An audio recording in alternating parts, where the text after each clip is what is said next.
Welcome to this week's episode of the Drivetime Podcast. I'm joined this week by Matt Galvin, who's the Managing Director of Polestar. We're going to be diving into all things EV, some great innovation coming out of Polestar. We also get into the sexy subject of sustainability, so stay tuned for this one. Matt Galvin, Managing Director of Polestar. I'm really excited that you're here for our first full-length OEM. I feel privileged. Really privileged. Well, it's a tech podcast, and I thought there's no better brand that I think marries together sort of innovation, new exciting product, and and leans into technology in a number of different ways. So I think we can get into that detail in this conversation. So, and it's great. Obviously, we go back a long way. So I've known you for a number of years through. I think it's 3 brands now. Yes. You've been through. So I think you've got so much experience that would be great to explore. So what we do on the podcast is lean into technology and also try and help the industry through that kind of transformation. You've been through a number of different brands. Obviously, you're leaning into how brands can reinvent themselves. Polestar has been through a transformation of being performance enhancement of Volvo, now to a full standalone EV. Just talk through some of the stuff that gets you excited about working with Polestar at the moment. Well, for me, it's about how new it is, because we're only 5 years old in the UK. The company's only 8 years old in total. So you go back to the history of it. You said you rightly identified it was like a tuning performance arm, if you like, of Volvo, involved in the racing team way back when. And then Volvo used them to do funky things with V60s and S60s and make them look a bit more special and go a bit faster than the standard Volvos. And then the genius idea to buy the brand and turn it into an EV performance car brand, which happened around 2020. So that's kind of a really very abridged version of what's happened. And the reason I love Polestar is because it is still new. It is still carving its niche in the industry. It's not established. And I hate being comfortable. I'm one of these psychopaths that needs to be uncomfortable to feel comfortable. As soon as I'm comfortable, it's no good. I need to go somewhere else. So Polestar gives me that challenge every single day, and I love it. It's brilliant. So just think about you then. I met you when I think you were leading a sales team at Volvo a few years ago. So how long had you been in automotive, and sort of did you come through automotive or did you come into it? I'm one of those really sad people that's been automotive since I graduated with a degree that I never used, like everybody. So I got a degree in geography, was meant to be a teacher, realised I didn't want to be a teacher, hated children. I don't hate children, of course, but I didn't want to teach children. But you know what I mean? So I love cars, and from then I just became a salesperson, and then the rest is history, right? So about 25 years in the industry. Met you at Volvo. That was actually more than a few years ago. That's over 10 years ago. I started at Volvo, so that feels like a lifetime ago. But that was an interesting part of my career, because that was a very traditional car brand that was wanting to grow rapidly, and we did grow rapidly, and also change its identity to be more of a premium sort of competitor to BMW, Audi, Mercedes, which I think we got through the product, but also through our attitude to customers. So that was great. And then, of course, the business model was changing in Volvo as well. So from traditional, let's sell a car to a dealer for them to sell it to a customer, to how about we change the relationship with the customer so have a direct relationship with the customer. We still have our dealers. They're really important, but we want to be more in control of that customer journey. And that's what we did. And for me, those 10 years at Volvo were kind of career defining, because it gave me a much better idea of how I wanted to operate in the future. And as a leader, really, what skills I needed to develop further to become more successful and to become ultimately a managing director of a business, which I've now achieved, which I'm delighted about. Honestly, congratulations.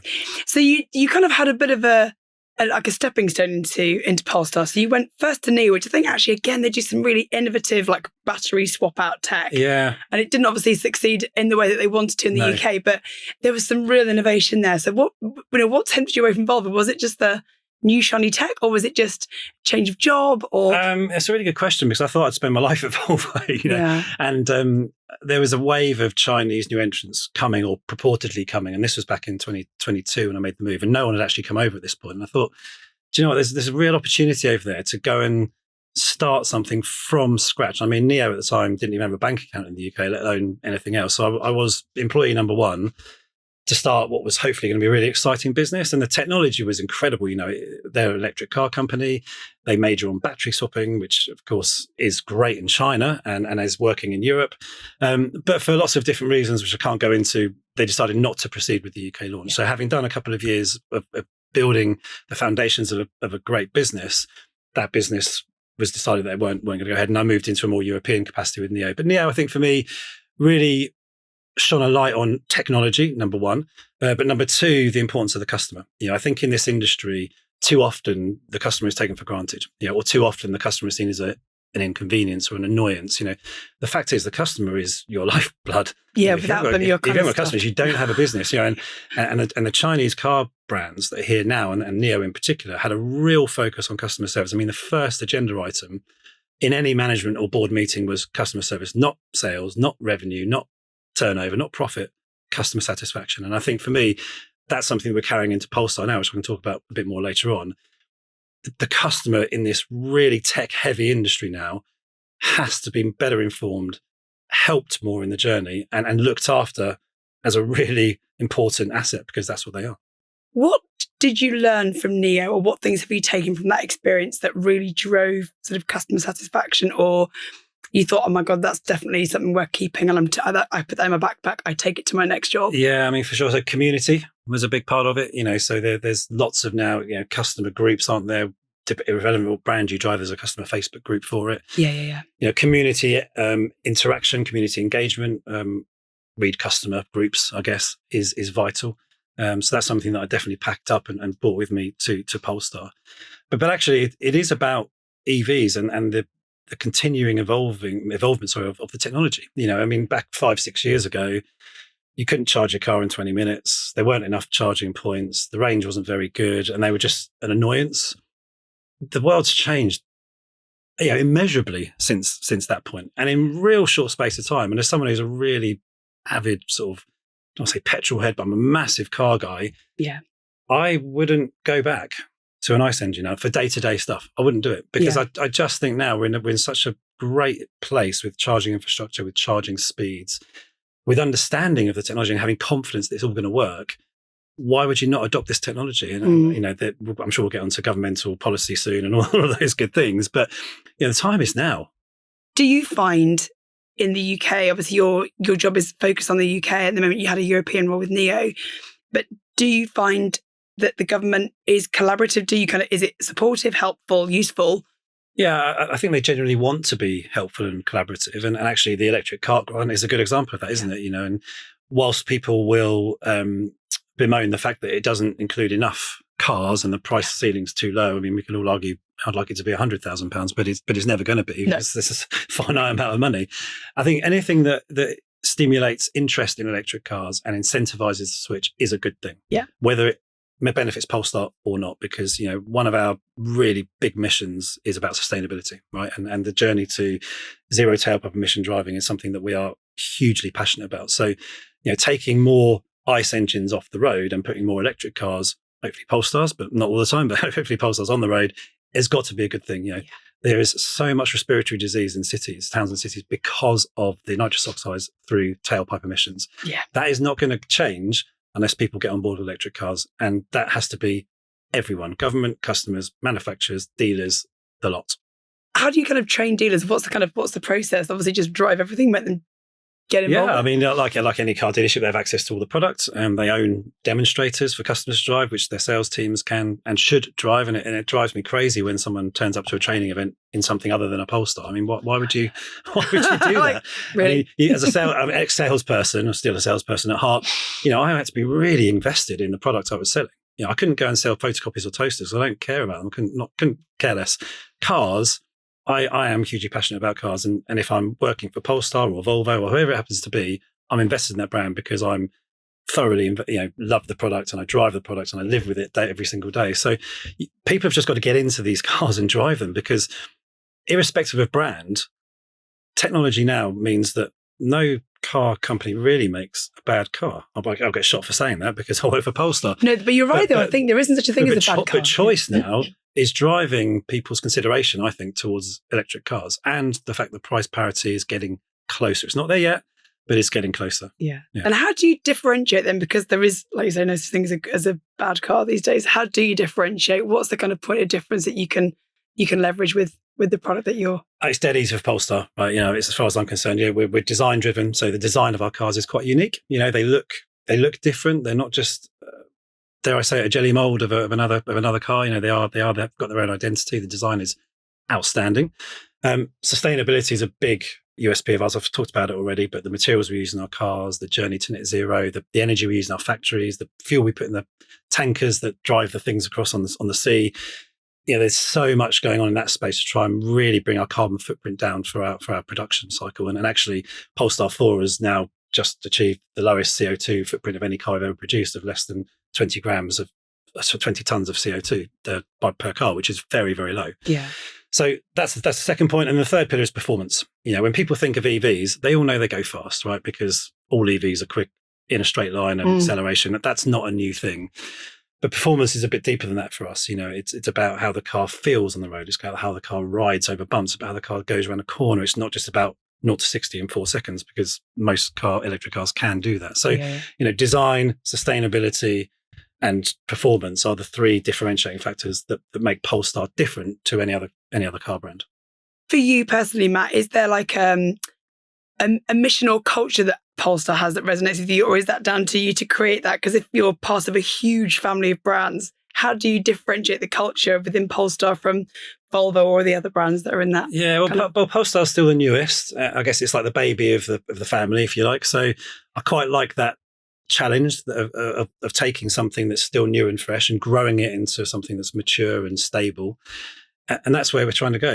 We've doubled our sales year on year. We've launched 2 new car lines. We're going to be launching more next year. We've doubled the size of our dealer network. So we've made some real progress in the last sort of 12, 18 months. Yeah. And that's what gets me up in the morning. I like to look back and go, yeah, we did that. We did those sales. We grew that dealer network, and that's what really I think is exciting about so many of the new brands coming to the UK now, which is why you get a lot of people that were in traditional OEMs popping up now at these new car brands, because the opportunity to build something just doesn't come along very often. And Polestar is right in that sweet spot at the moment. It's a cool brand. Everyone that knows who Polestar says it's a cool brand. They look great. They go great. They're sustainable. And for me, as we build the brand and this offering more over the next 2 or 3 years, there's going to be something for everyone. And that's incredibly exciting, because coming from zero to, I can't put a number on it because I won't share it, but to something that's going to be quite special in the next 3 or 4 years. So one of the things we sort of try and do a lot of is understand, and you'll be very aware of this now, with so many brands coming in, how do you keep people loyal to your brand and not losing them to competitively priced new brands that are coming in? Because I think all of you're not traditional, you're sort of semi-traditional, you've been around longer than some of the newer entrants, but I suppose you're still up against it with competitive brands. Yeah, how do you manage that? For sure. I mean, it's a really interesting question. I think, firstly, that the new entrants in the UK is a good thing for EV adoption and for consumers, because that extra choice will breed more adoption of EVs. So that's my kind of standpoint on that. We are competitors, absolutely. But, what we have to do as a car brand is to make our journey as seamless as possible. So you talk about the dealers, and you made an absolutely spot on point. Customers see Polestar above the door and think they're dealing with Polestar. They're not, but they are. But they're dealing with the investor who's opened the showroom, right? Yes. It's their business, it's their culture. But what we try and do in our model is to make sure that everyone gets the same experience. I think this is particularly important in electric cars, because 80% of the EV market is fleet. So in a traditional dealership, when anyone comes in saying I'm a company car driver or I've got a salary sacrifice, 9 times out of 10 they'll be given a brochure and shown the door, and they're just not treated very well. In Polestar, we make absolutely certain that it doesn't matter whether you're a company car driver, a private customer, a Motability customer, you get the same experience wherever you go. And we do that through the way we remunerate the dealers. And I won't share that because it'd be anti-competitive, but the point is our agreement with our retailer partners means that it doesn't matter where the customer buys from, whether it's a leasing company or their company car scheme or whatever. If they've dealt with that customer, they will be rewarded for it. So it just means that you don't get any of that kind of judgment when you walk in the showroom as a customer, trying to think, well, how am I going to get a test drive? I'm a company car driver. I know they don't like me. All I want to do is drive the car and ask a few questions, but I don't want to be sent out the door with a brochure. In Polestar, that doesn't happen. I think that's a true differentiator of what we do to make sure that when you come in, you're going to get looked after. No questions asked. I think critically as well, years ago, we did a piece of work, and it was actually collaboration between a number of OEM brands, where we were approached by one OEM brand, and I worked for a media company at the time. And we sort of sold syndicated research. So they shared the cost of the survey, and then we would share the results. And they were like, can you help us understand company car drivers? I said, well, we probably could because we worked on fleet news. And so we had access to fleet operators who could then speak to their company car drivers. And we went to a number of OEMs and said, we believe that we can do this research.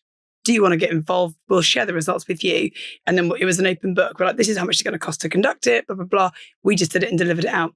The test drive was the single most important deciding factor for a company car driver.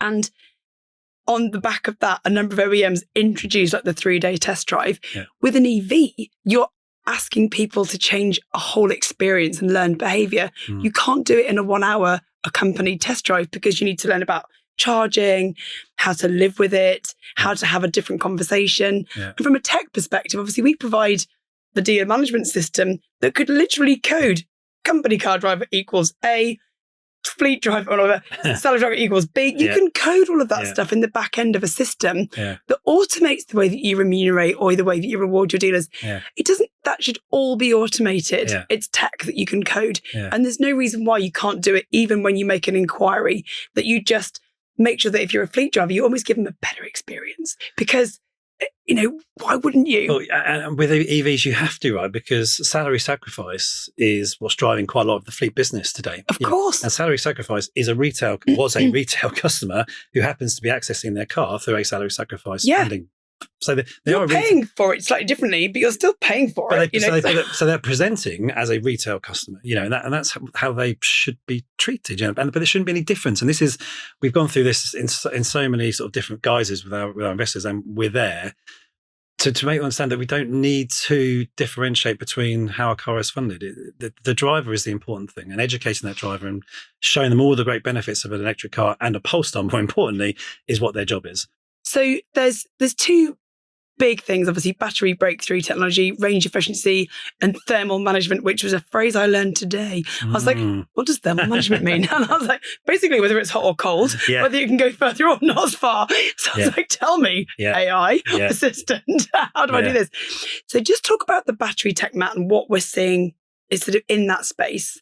And, Yeah, of course. Yeah. I mean, listen, I'll caveat all of this with I'm not an engineer or an expert, but what I do know a lot about Polestar. And what Polestar has is access to some of the world's best battery technology because of the Geely ownership umbrella. So that's the first thing. And I think the batteries in themselves are a core piece of equipment.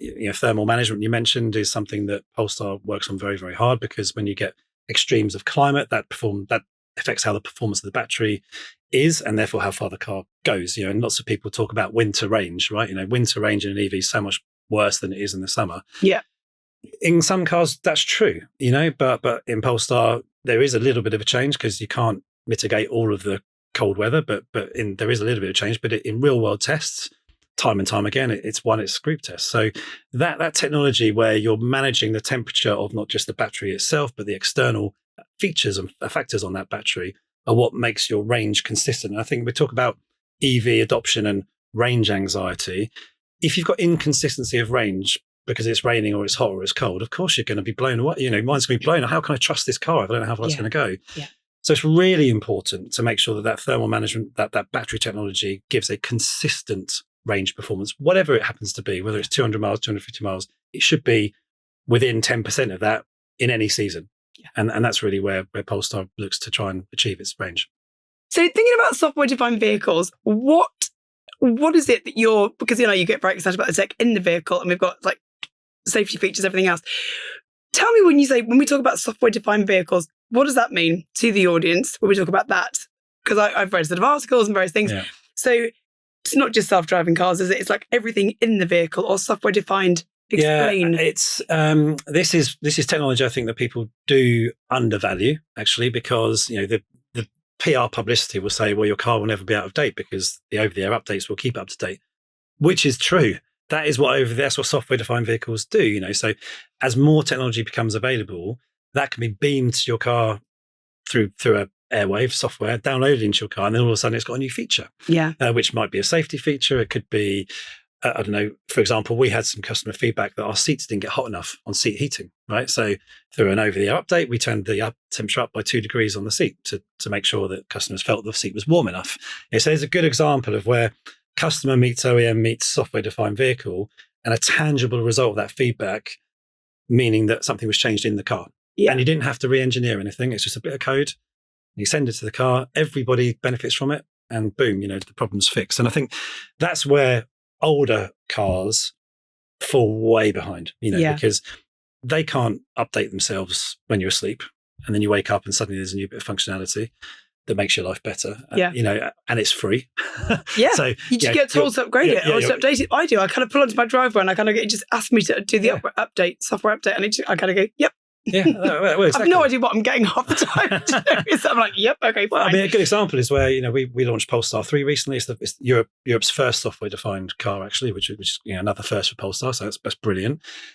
But Apple CarPlay wasn't available from the launch, right? But through an over-the-air update, a couple of weeks later, bang, it's in your car, and it didn't have to go into a dealership. And I think this is the other great thing about over-the-air updates and software-defined vehicles is you haven't got to keep visiting car dealerships to get these things fixed or to get them remedied. They're fixed by coders in a dark room somewhere in the world and then sent to your car, and miraculously it's up to date. And this is where your car will never be obsolete. So yes, the hardware, so your brakes and your tires and things, of course, they need to be repaired and replaced and whatever else. But the software that controls the features within your car, even to the noise your indicators make, can be changed and adapted. So I think that's one of the coolest bits of technology that we've got in the automotive industry, because it means that you never have to really worry about being behind technology, because it's always going to be the newest thing that's available. Yeah.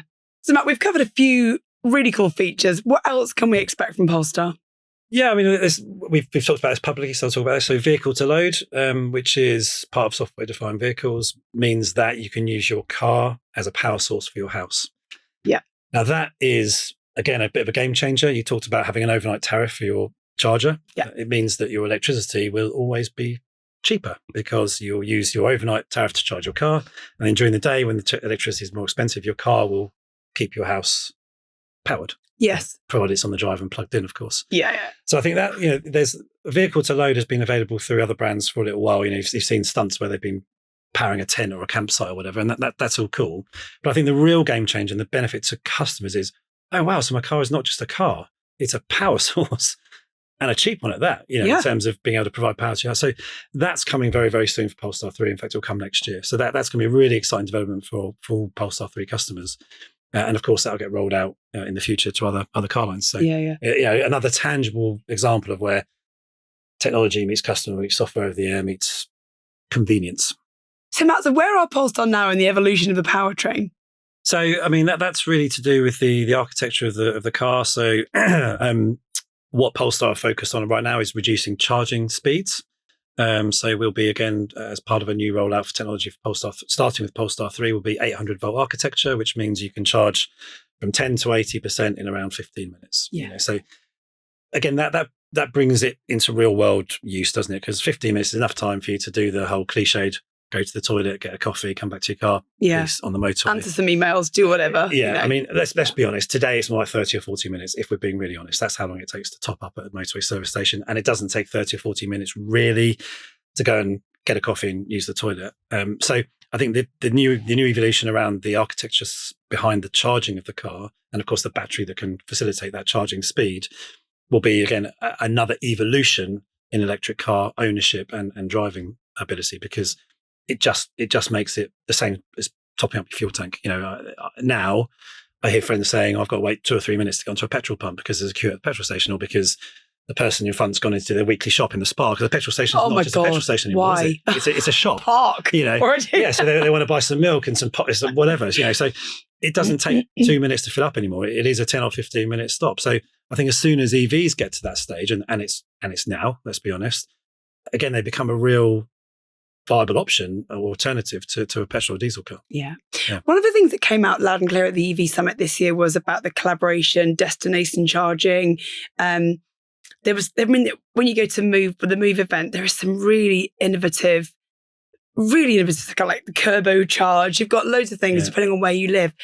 Do you think it's the responsibility of the OEM to have those partnerships? Do you get involved with those discussions, or do you kind of leave it to the charge point operators and the energy suppliers to do that? We'll always collaborate where we can. So we collaborate at the moment with Zaptec. for our wall box. I mean, most OEMs have a partnership of some description for the wall box or the charger, which is great. Our partnership goes a bit deeper with Zaptec because of this bi-directional charging that I just spoke about for vehicles to load. That does need some special hardware. It's not just a plug on the outside of your house. So I think it is up to the OEMs where they're providing this technology to give the customer an option in terms of who they want to use for their home charging solution. So it's just go back to the customer journey right at the beginning of our conversation. How easy can we make this transition? We can sell you a car, we can sort out your charging, and we can tell you how to charge on the move. Job done. It's about that end-to-end education piece, because just selling someone an electric car is kind of a bit irresponsible, because it's a bit like selling someone a petrol car without showing where the petrol cap is. You've got to be able to really make that customer feel like they're leaving fully equipped to use and enjoy and charge their car.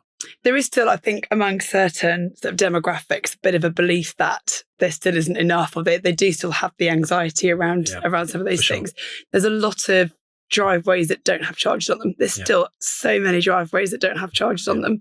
So I think within a few years, we're going to see like all new developments should have charging. Well, that's legislation now, isn't it? So every new house has to have a charger. That's part of the new house builders regulation. So that's a good move forward. And I think you're right. This has to build. I mean, 25% of cars sold now, or last month, were EVs. Right, next year it's got to be a third. I saw Steve was saying the same thing. It's got to be a third of all new cars sold have got to be EVs. So this will improve. But for me, it's more about how do we give those people that don't have driveways access to electric cars? And you talked about turbocharge, and curbside charging. And actually, the investment the government's put into curbside charging, I think, is brilliant. Earlier this year, £65 million announced as funding for that. Fantastic. That's the next cohort of people that really do need to be persuaded that it can work for them. Because I get it, electric cars, if you can't charge at home, it's not impossible, but it's not quite as convenient. So I think if we can get more curbside charging, more lamppost charging, more charging that's more affordable. So we've got to talk about VAT on public charging. That's got to be leveled with domestic, because people that can't curb charge, lamppost charge on a driveway are going to need to use public chargers, and they shouldn't be penalised because they can't do that.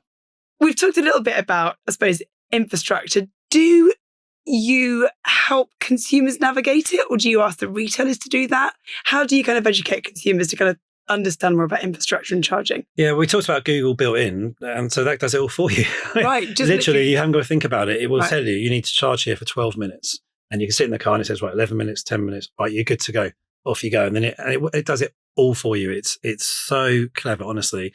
You just don't need to think about it. But again, it's confidence in the technology that it works, confidence that the charger, when it gets there, will work. And the great thing about our Google built-in is that it will tell you if the charger's free. It'll tell you how many are being used, how many are not being used, whether they're working. So is that through I think I missed that when you were so is that through the screen in the vehicle through an app? So our sort of navigation system is Google. Yeah. So it has it. Yeah. But that's connected to the car's computers that say, right, I've got this much range. They want to go to Glasgow. They're starting in London. Where do they need to stop? And the car and Google will work out between it and go, right, you need to stop here and there for this amount of time. And off you go. So it's really good. And then, like lots of other brands, we've got something called Polestar Charge. So it's a card. Yeah. Because again, back in the day, everyone said, I have to have 50,000 apps to access all the charging. It was CPOs, a real problem. It was a real problem. But with this Polestar Charge card, you literally tap it and it will sort it all out for you.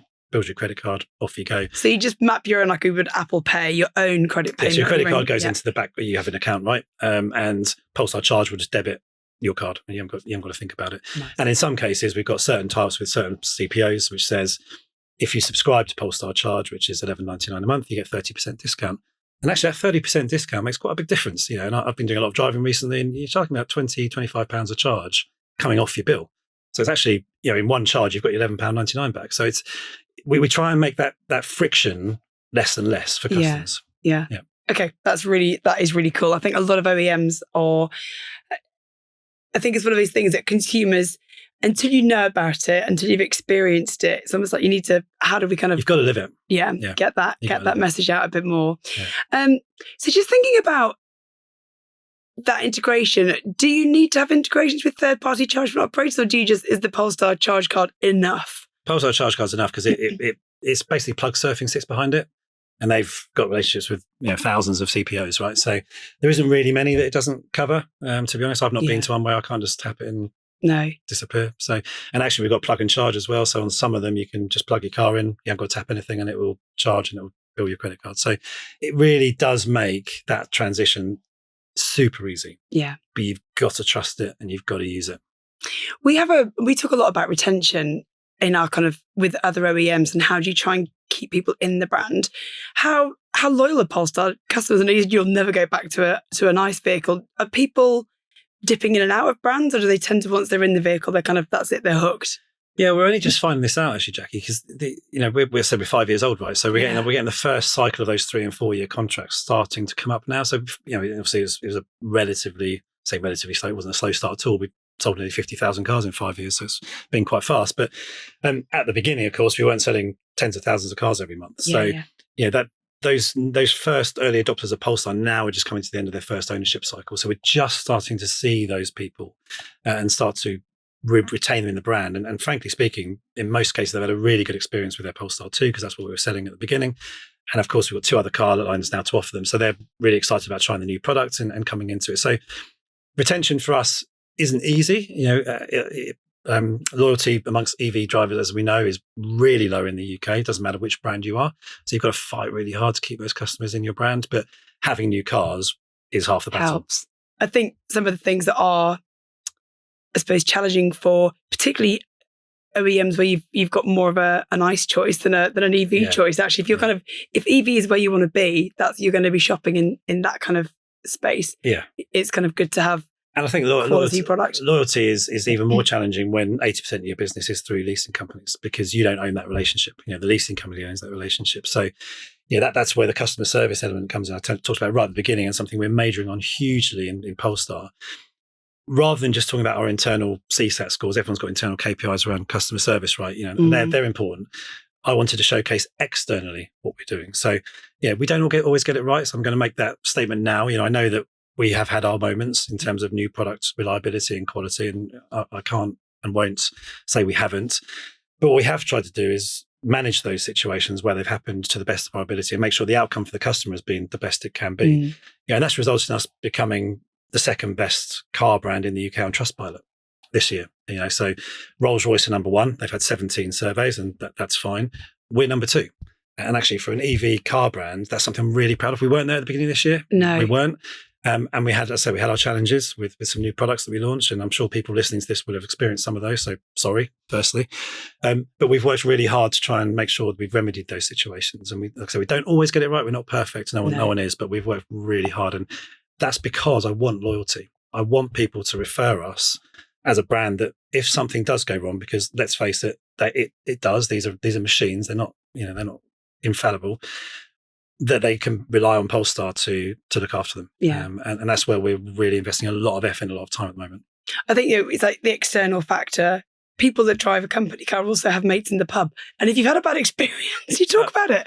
So, we're British. Yeah, we love to moan, don't we? I know. You'll tell 20, 30 people in the pub about your bad experience with whether it's a restaurant or a hotel or a car or a toaster. Yeah. If you're really happy, we're grumpy. We don't tell anyone.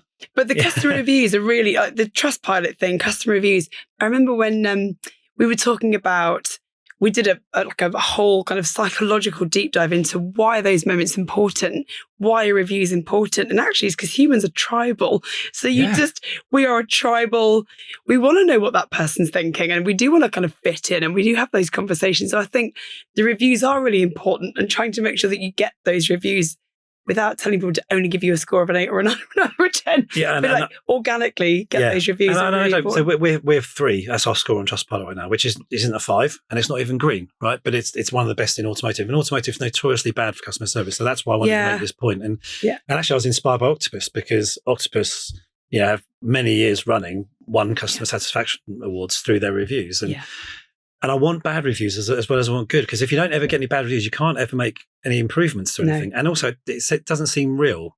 When I'm reading reviews of anything that I'm about to buy, I want to see real experiences. I don't want to see sponsored reviews or people that have been given it as a freebie or influencer reviews. I want to see people have real experiences. And if things aren't perfect, that's okay, because that's life. That's life. It is life, unfortunately. Yeah. So for me, a bad review is as valuable as a good review. I think that bad, not even a bad review, but the customer feedback about the seat temperature meant you change the seat temperature. Yeah, so absolutely. That's quite an important thing. Is like, if Really you don't important. know about it, Yeah. people are like, I'm freezing. Like just now, it's freezing. We just, I'm in the winter boots, but it's like my heating steering wheel is on, my heated seat is on. I'm like, oh, it's really nice. The one thing I find really bizarre, I don't know whether this is true of Polestar, but my vehicle, you have like that thing where you can start it from your app. Yes. It doesn't work if it's plugged in. You can't pre-warm the car from the app if it's plugged in. Shame on them. I know. Feature over the air, Volvo. Could you please make that a thing? I wonder if they could actually make that a thing. Yeah. I don't know. Because you think most EVs or hybrids would be plugged in overnight. Well, it's better if they're plugged in because they can draw the power from the house and not the battery. Yeah. But, so I have to go out, wrap up in my dressing gown, unplug it, and then I know it's really bad. I'm like, this isn't how this is designed to work. I should be able to feel smug by re-warming my car, defrosting it in the comfort of my house, not having to go out with my dressing gown on, and in big slippers to unplug it, and then I can pre-warm it. That's not great. That's not great. No, I know. That's just one little bugbear of mine. I haven't written it anywhere on Trustpilot though, but I could maybe have some. Maybe you could. But that's you talked about what makes me tick in terms of a new car brand. Well, being able to have a tangible result like that is again exciting. Super satisfying. Yeah, that is really good. Yeah. So just thinking about sustainability, because you've mentioned sustainability a few times and the way that the car is manufactured, there are a few myths I think we need to bust around sustainability of people think, oh yeah, EVs aren't that clean, blah, blah, blah. Yeah, they really are. Actually, that's a myth. They really are, yeah. We had Charlie Cook on from Right Charge and we did a lot of myth busting on that episode, which was brilliant. Good. So sustainability is like central to the identity of Polestar. Yes. Yeah. How do you... it'd be great for you to talk about that. So where do they make their sustainability gains?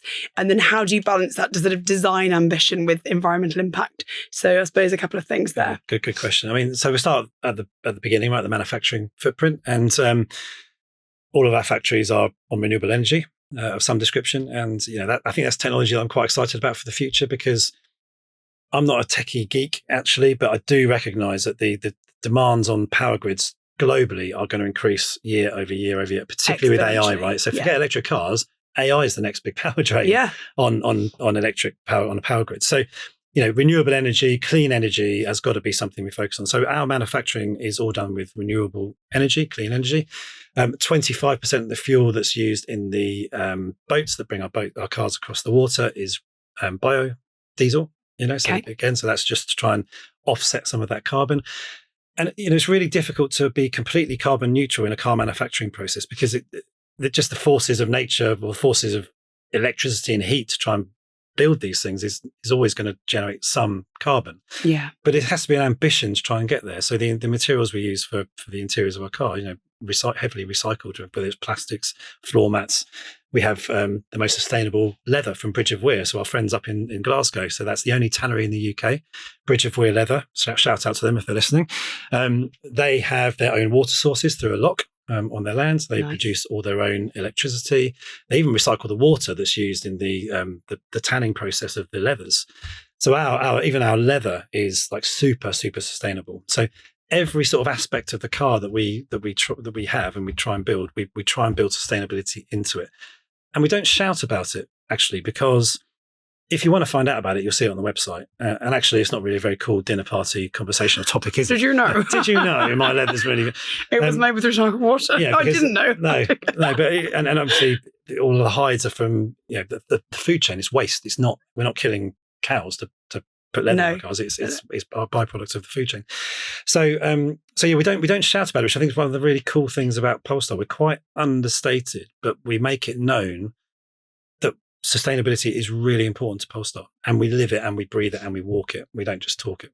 I think putting it on your website, being overt about it is quite important. So you don't do it like in a in a discreet way. So I think sustainability, people that are choosing EVs are choosing them for a number of reasons. But if you wanted to choose a brand that actually was sustainably manufactured, then you might as well make sure that you do sort of shout about it. Absolutely. Yeah.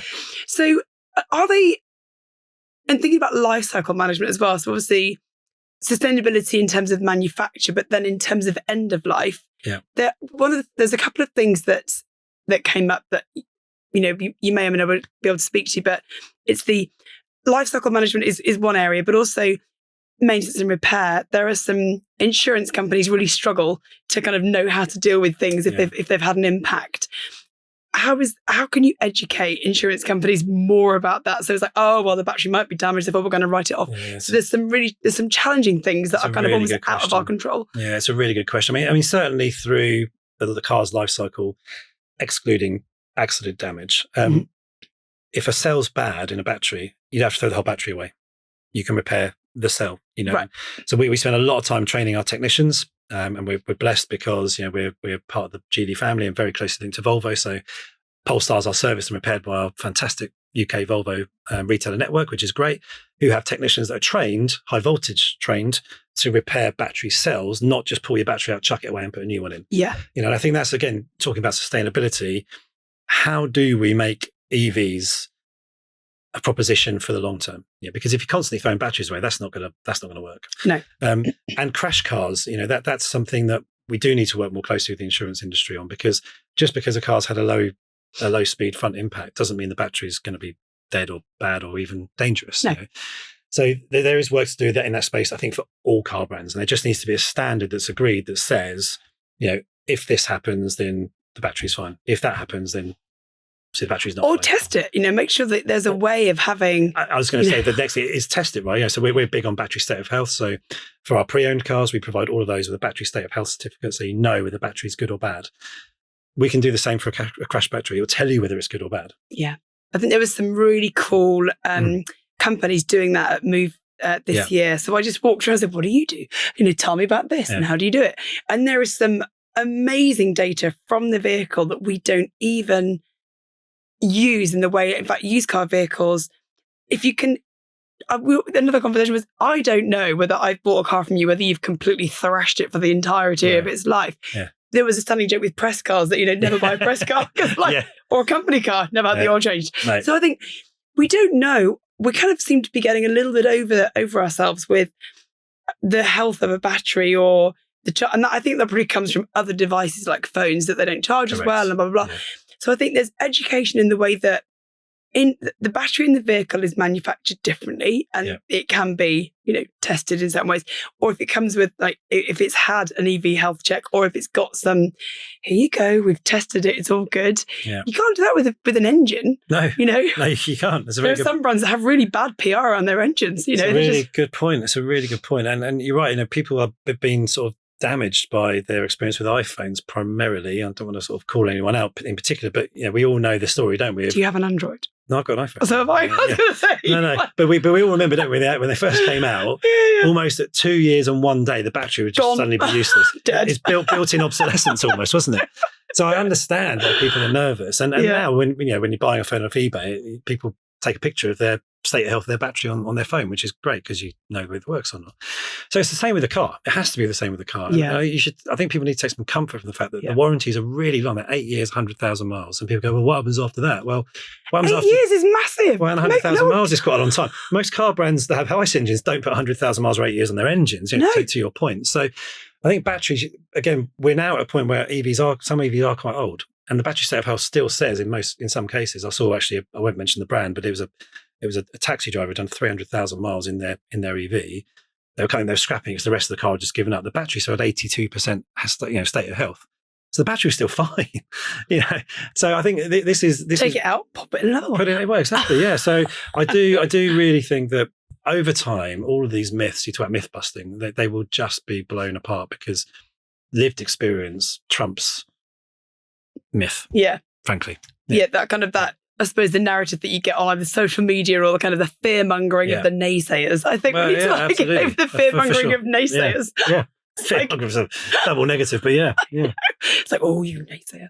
So what we're thinking about kind of looking ahead now, I think I get really excited about kind of where we've come from, where we are now, but also really what's coming. And we know, obviously, we're moving towards 2030, 2035. We're going to have, OEMs. You haven't got to worry about ICE vehicles. You don't make any. Yep. So you're all tick, all good.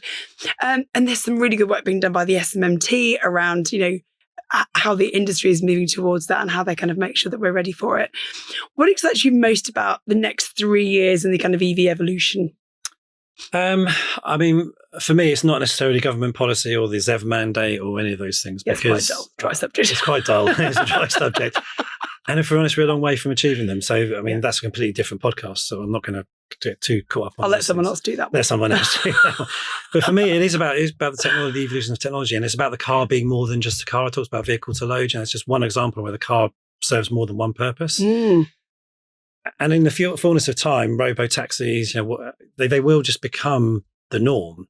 So that the electric car isn't just an electric car. It's a pod that takes you from the pub to to your mate's house or from your home to your office, and no one's in it driving it. You just get in, you do your work, and it takes you there, and it's all very safe and all very secure. Yeah, your car is powering your house. Well, how cool is that?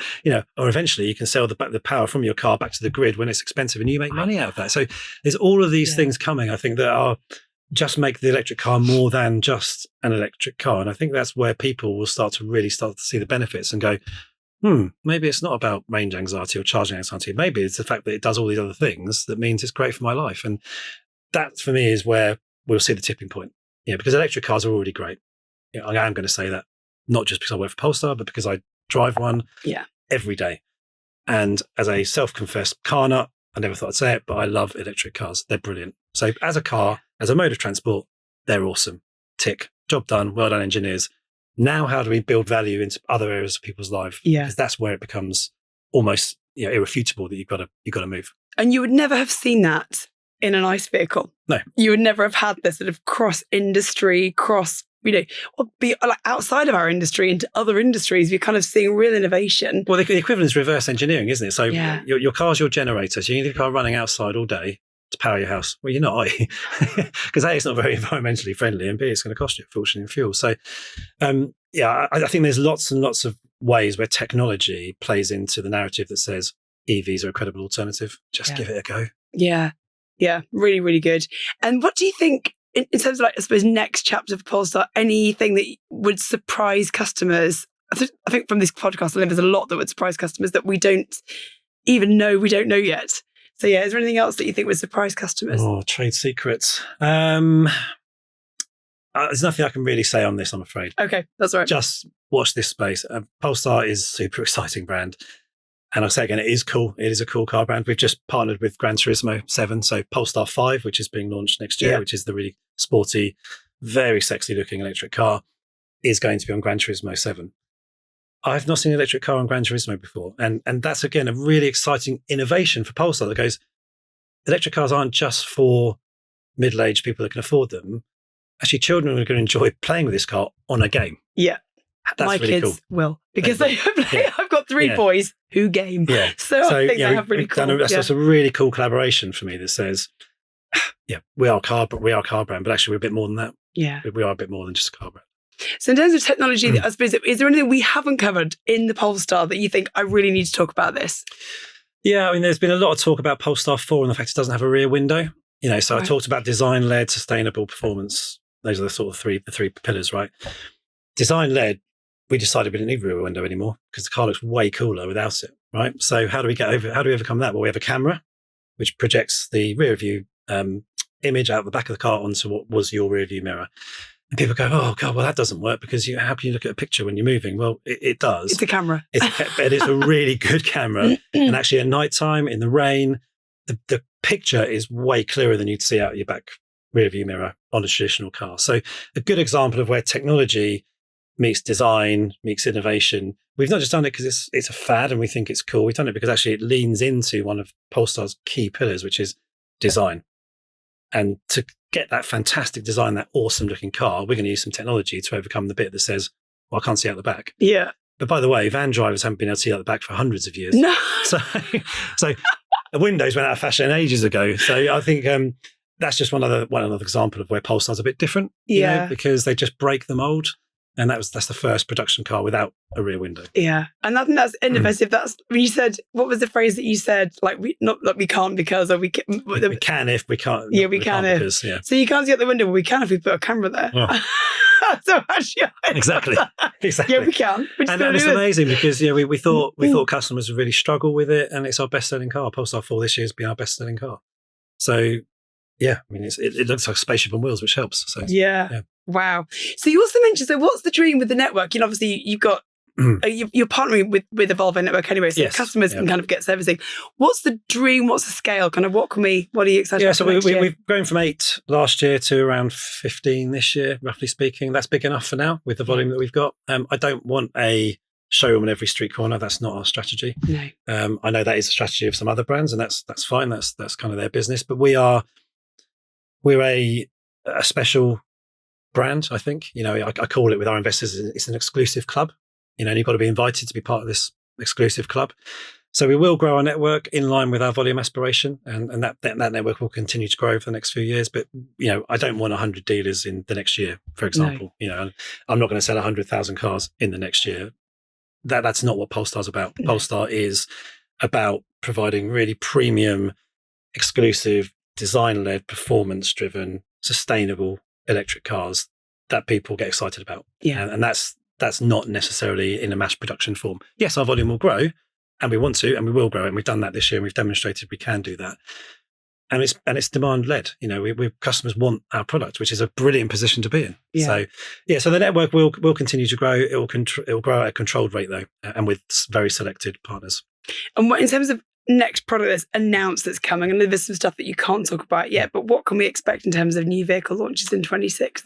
So Polestar 5, which is the Gran Turismo car, which I just spoke about. Yeah. And there's a very cool kind of video where we take some inspiration from James Bond picking up his Aston Martin, and we've done that with Polestar 5. So that's really cool. We have got other product coming. So Polestar 7, which will be a European built car in a European factory. Partnering heavily with Volvo, using their production facilities in Slovenia, and that will be a mid-sized SUV that's also coming, and a couple of other bits that I can't tell you about. Watch this space. Yeah. Hopefully this time next year we'll kind of get you back, and we can absolutely we can do the same. Sure. Yeah, for sure. Fantastic. And then in terms of you then, Matt, what's the obviously running the business now, what's next? Where could you go after this? I don't know. I'm not really thinking about that, to be honest. I mean, for me, this is a long-term project. I want to see Polestar really be successful, and I want to be part of that journey. And I want to look back in 5 years' time and go, yeah, that was my team and me that did that. Yeah. That's my dream, is to look back and go, we've grown this brand into something that's really special. It's a common sight on public roads. This year, I'll say we'll deliver our 50,000th Polestar. Yeah. They do look good, and you do see. Can. I think what you mentioned earlier on was really important. There were a few cars outside the EV Summit, and Harry Potter said you can't tell the difference. They all look the same. They're kind of copying other brands, and I don't think you've got that challenge at all. You can see it. We haven't, and that's what's so special about the brand. And because I like shiny things that look good, like a Magpie, right? And cars are the same. And if it looks great, I'm going to be drawn to it. And I think that's the same with other people and Polestar. Yes, they could go and buy another brand for the similar sort of price and all those good things, but it won't be a Polestar. No. Yeah, and that's the difference. No. Yeah. Brilliant stuff. Matt Galvin, that was so brilliant. Thank you so much for joining me on this podcast. And stay tuned. I can't wait for the next episode. We're going to do some fun kind of gear change stuff. Okay, cool. Yeah, that's really good. I'll have a drink then. Yeah, just top up. So Matt Galvin from Polestar. That was a great episode. Thank you so much for joining me on the Drivetime Podcast. Thank you. Pleasure. Stay tuned for the next episode. Thank you very much. Thanks again to Matt Galvin from Polestar. That was a fantastic episode. Don't forget, if you're watching us on YouTube, give us a like, follow and subscribe, and you'll never miss an episode of the Drivetime Podcast.